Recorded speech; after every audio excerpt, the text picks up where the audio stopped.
అందరూ బాగున్నారా అండి? గుడ్ మార్నింగ్ అండి. ఇవాళ మనం ఒక పప్పు రెసిపీతోటి స్టార్ట్ చేద్దాము.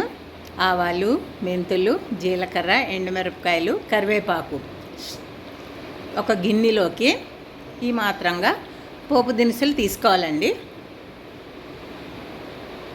దానికి సరిపడా కొద్దిగా తాలింపు దినుసులకి ఎంత అవసరమో అంత నూనె వేసుకొని స్టవ్ వెలిగించుకొని ఈ దళసరి గిన్నె తీసుకున్నానండి.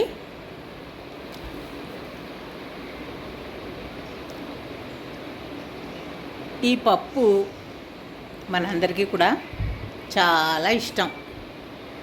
అందరూ కూడా చాలా ఇష్టంగా తినే దీనికి వెల్లుల్లిపాయలు తరిగి ఉంచుకున్న చెప్పేస్తున్నానండి, గోంగూర పప్పు, వెల్లుల్లిపాయలు, పచ్చిమిరపకాయలు, గోంగూర, వెల్లుల్లిపాయలు కూడా తాలింపులో వేసేసుకోండి. గోంగూర పప్పు మనందరికీ ఇష్టమైన గోంగూర పప్పు మీకు కూడా ఇష్టమే కదా. నేను ఎలా చేస్తాను అనేదే. ఇప్పుడు గోంగూర పప్పు అందరికీ తెలుసు, కానీ నేను ఇలా చేస్తాను. వెల్లుల్లిపాయలు కూడా దోరగా వేగాలండి. తర్వాత వేగిన తర్వాత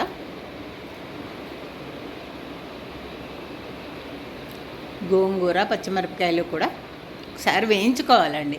కొంతమంది కుక్కర్ పెట్టేసినప్పుడు పప్పు ఉడుకుతున్నప్పుడే పప్పు పెట్టేసి పప్పులో ఇవన్నీ పెడతారు. నాకైతే ఇలా కొద్దిగా పచ్చివాసన పోయేలాగా వేయించుకోవాలనిపిస్తుంది. కొంచెం వేయించుకుంటే కొంచెం రుచి తేడాగానే ఉంటుంది. ఎలా అయినా అలాగా వండుతాను నేను, ఇలా వండుతాను. కానీ ఇలా చక్కగా ఆ గోంగూర మొత్తం వేగాక తగిన ఉప్పు, పసుపు వేసుకోవాలండి. చక్కగా బాగా వేగిపోవాలి. పచ్చిమిరపకాయలు, ఎండుమిరపకాయలు, తాలింపు దినుసులు, వెల్లుల్లిపాయలు వీటన్నింటిలోనూ గోంగూర వేగి రుచి ఇంకొంచెం పెరుగుతుంది. మనం కుక్కర్ పెట్టి ఉంచుకున్న పప్పు ఉంది కదా ఆల్రెడీ, ఆ పప్పు మొత్తం ఇంకా లాస్ట్లో ఆ మిశ్రమంలో కలిపేసుకోవాలి.